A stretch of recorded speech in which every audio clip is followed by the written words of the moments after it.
राहुल का निर्णय जब एक बेटे ने बुद्ध से नहीं अपने भीतर के भय से प्रश्न किया, अंदर का द्वंद्व। जिस क्षण राहुल ने अपने पिता बुद्ध को देखा था, उसी क्षण उसके भीतर कुछ टूटा भी था और कुछ नया जन्मा भी। वो जानता था उसका पिता एक राजा नहीं रहा, अब वो भिक्षु है और अब वही उसे एक राह दिखा रहा है, राज सिंहासन से दूर और आत्मबोध के पास। राहुल मन में, मैं कौन हूं? एक त्यागा गया पुत्र या उस पुरुष का उत्तराधिकारी जिसने मुझे एक प्रश्न की तरह छोड़ा? यशोधरा धीरे से पूछती हैं, राहुल, यदि तुम्हारा निर्णय बन चुका है तो वही रास्ता चुनो जो तुम्हें भीतर से बुलाए, लेकिन याद रखना, यह राह फूलों से भरी नहीं होगी। ये वो रास्ता है जिसमें तुम खुद को खोदोगे ताकि खुद को पा सको। बुद्ध से अंतिम प्रश्न। राहुल बुद्ध के पास आता है, हल्के कांपते स्वर में, भंते, क्या आप मुझे एक भिक्षु बना सकते हैं? बुद्ध ध्यान से उसकी आंखों में देखते हैं।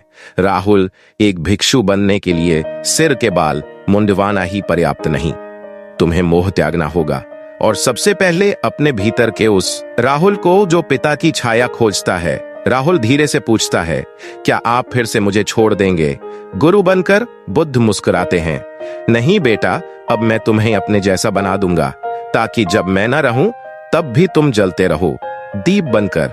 प्रव्रज्या दीक्षा का क्षण। राहुल के सिर से बाल मुंडवाए जा रहे हैं, वस्त्र बदले जा रहे हैं, भीड़ मौन है। यशोधरा दूर खड़ी सब देख रही हैं।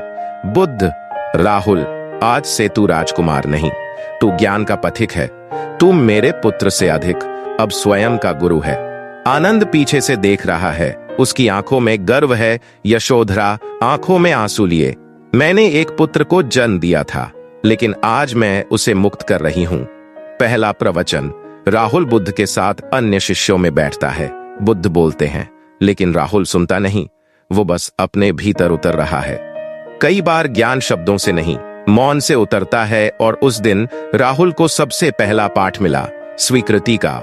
राहुल का निर्णय केवल उसका नहीं था, वो हर उस बेटे का प्रतीक था जो अपने पिता की छाया से निकलकर अपने भीतर का प्रकाश खोजता है। वो केवल बुद्ध का पुत्र नहीं था, वो वह दीप था जिसने अगली पीढ़ियों को राह दिखाई। सीख, पिता से विरासत नहीं। विचार लो, क्योंकि पद छिन सकता है लेकिन पथ कभी नहीं।